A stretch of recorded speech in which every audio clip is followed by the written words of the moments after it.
Welcome to the Learning Reinvented Podcast, brought to you by myself, James Politilo. And Katie Godden from The Learning Effect. There are lots of learning podcasts out there, so we wanted to do something slightly different. This week, we're looking at what preparation you need to do for learning exhibitions, and this is very timely as Learning Tech in London is coming up in the next week. Katie, you're going to talk us through and give us some top tips as to how you should prepare, what you should do on the day and what you should do afterwards, etc. Do you want to give our listeners a bit of an intro to yourself and your background and experience of learning technologies? Yeah, so I'm Katie. Hi, everyone. I've worked in learning for over 10 years now, and that learning career has kind of always been around learning technology. So I initially started off at a learning tech company which sold learning content and assessments. Then I moved into the retail industry, where I worked internally within teams and managed the learning tech side of things there. Then moved into FMCG doing a similar thing, and then we set up the Learning Effect, where we help customers with learning tech at the kind of heart of what we do. So let's go back to basics then for anyone tuning into this. What is the Learning Technologies exhibition or event? So Learning Technologies is one of the world's biggest learning conferences, and you've got the free exhibition side of it. So the conference side of things, you've got lots of different talks, etc., around multiple subjects that around learning, obviously. And that side of things you pay for to attend. But then you've got the free exhibition side of things, where you've got over 200 suppliers that are demoing their products. And that's free for you to attend, and you can kind of go around that as you wish. So for those people who are new to the exhibition itself, or after a gap of a couple of years, those people who can't really remember the last time they attended, what will they experience if they attend the exhibition? So like I mentioned, you've got over 200 suppliers in the exhibition side of things. So you've got the stands themselves, which are varying in different sizes and offering different things, but predominantly kind of demo side of things. You've got talks that are in the exhibition halls as well, which are generally from the suppliers, and kind of sometimes you have their key customers, etc., that are there as well, and they'll be talking on different subjects, so you can catch those throughout the 2 days. You get lots of freebies from the different stands that you go to as well. So yeah, it can get a little bit overwhelming because you've got so many people there. So walking into an exhibition that's got 200 plus stands, as you've said, and lots of razzmatazz and gizmos, and people offering you freebies, and apart from stocking up on new pencils and notebooks after not having been to exhibitions for a while, what preparation should people be doing to make sure they get the most out of the day? I think the really important one is to really understand why you're going to learning tech in the first place. Like we said, that there's over 200 people there, and it can get overwhelming because you don't really know where to start. So make sure you're looking at the brochure before you go. Really understand why you're going. So are you going because you need to replace a bit of learning tech? Are you going because you're more of a new company that's introducing learning tech for the first time? Are you looking for different technologies to kind of fit in with any existing technology you've got at the moment? So really understanding that will help you kind of guide you to the right place. And I think it's making a note of those suppliers that you do want to see, and making sure that you go to those ones as well. Otherwise, you're going to be spending a lot of time walking around all day, and it can get a bit confusing then.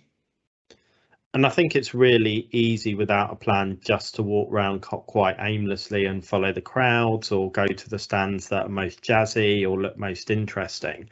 So one of the things I know we're supporting with is if people want some help with that preparation, because working through a list of 200 suppliers is a timely task in itself.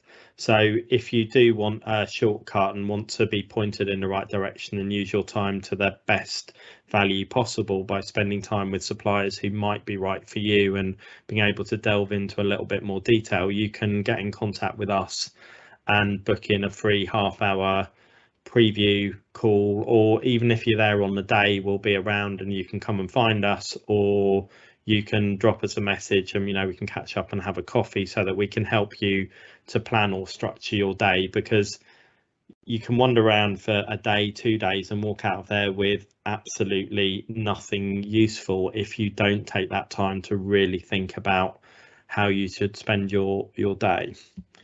Katie, in terms of your experience, how would you use learning tech as part of your approach to having the right technology in place, having the right learning strategy? What would you and your teams use it for?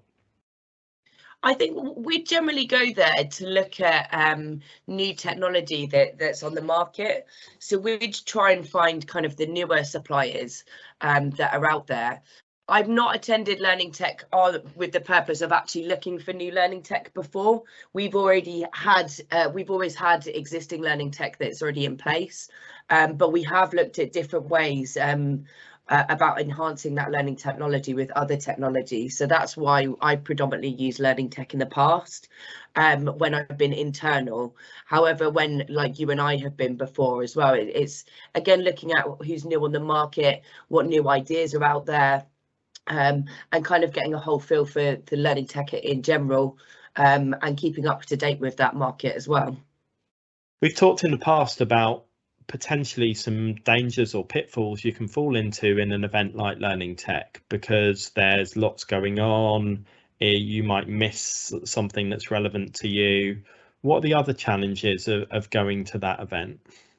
With so many suppliers there, it can get overwhelming. So you really need to understand why you're going in the first place. I think that's the key point of before you attend. So you've got that list, whether that's written down, it's in your head, but you have an idea of what you're looking out for. And then it's avoiding kind of like the bells and whistles parts to the systems, because all the suppliers are going to say that their system's the best system and it's going to work well for you. But you need to make sure you've got that list in your mind so you can tick off your list, so you're not just going along with the coolest features and benefits that are kind of the latest trend that are there as well. The demos aren't going to be the best demos. They've got a short space of time while they're there.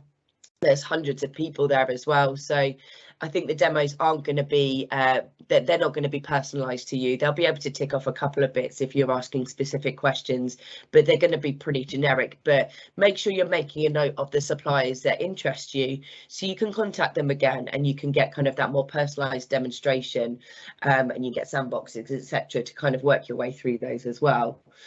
The suppliers have been there all day as well. So and then obviously they're there for 2 days too, so they are going to get tired, so they are going to potentially forget things or not perhaps give you kind of the greatest demo, etc. So I think it's just having those things in mind before you attend, so you're aware of that. But it's a good event to kind of get an overview of things and a kind of starting point to where you want to start your search, I guess. Yeah, absolutely. And I think it's having all those things in mind so you don't necessarily write someone off because of something that's not actually material to the solution you might be looking at. So it could be in some of the suppliers, they don't have a huge team and normally one person does all the demos, but they've got a team of 5 or 6 there. So you're getting a demo from someone who's maybe that isn't their day job. Or it could be you're on another supplier and actually they're really slick at the demo, but they don't really know the answers on the product behind. So again, bear those things in mind when you're talking to people at the exhibitions. Think about the things that are really important to you and ask questions that are relevant to you. But bear in mind, if that person isn't au fait with that platform in the depth that they need to be to answer that in-depth question, you can't necessarily write them off, which I think is one of the challenges of attending something like Learning Tech, is you're only going to get that superficial view. And this is about narrowing down and piquing interest to then have follow-up conversations.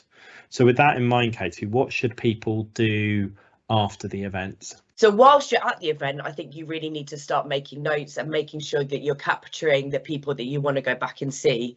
And I think this is really important after the event as well. So you're capturing all your thoughts, so you can then contact the right people as well. Without that, it can get a little bit confusing and you might not remember who you want to contact or what system does what. So I think get your thoughts down as soon as possible, and that will help you going forward and help you contact the right people, etc. And make sure you've got kind of plans in place as well. So you might want to follow up with different conversations. You might ask for demos, but all linking back to those original key points that you've got of why you're purchasing the new system as well. You might do some of that whilst you're there with the suppliers anyway, and you might set up conversations or calls. But predominantly with Learning Tech, this is generally done after that as well, because there's so many people there and it is quite difficult to kind of liaise and get that all set up.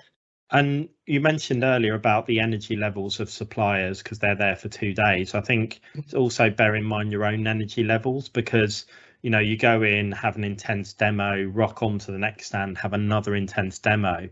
I think building in breaks in your own day, an opportunity to reflect, capture a few notes, have a coffee, tea, whatever, breath of fresh air, walk away, just so that you can return to each of those demos in a way that you can concentrate, you can capture notes, you can ask sensible questions, because I know I've been there myself, and you're rolling through, it's right, I can't remember, was that stand that's slightly blue that did that, or that one there? So it's really easy to fall into that trap of going and almost wasting your time because you're not managing your energy level or taking the right amount of notes. So that's something I definitely encourage people to do. And if you do have questions, or if you do want to sort of bounce things past someone who's impartial, then get in touch with us on the day and we'll happily catch up with you. We can, test your assumptions, help you focus down your questions, help you narrow down suppliers if you're feeling confused. Yeah, definitely. I don't know what it's going to be like this year, really, because we haven't really done any events for the last couple of years. And like a lot of people, this is probably a lot of people's first event since COVID. So I think managing your energy levels is a really, really good point, because I think we're all going to feel pretty knackered after the first day. And it's nice to be back in person, and there's lots of social aspects to Learning Tech as well, whether that's catching up with colleagues you've worked with in the past, suppliers you've worked with in the past, etc. Or there'll be a number of events hosted by suppliers on the evening of the first day. So if you're there on the first day, again, use your time wisely to decide which of those events you might want to attend, both to find out more, but also which event appeals to you most as well.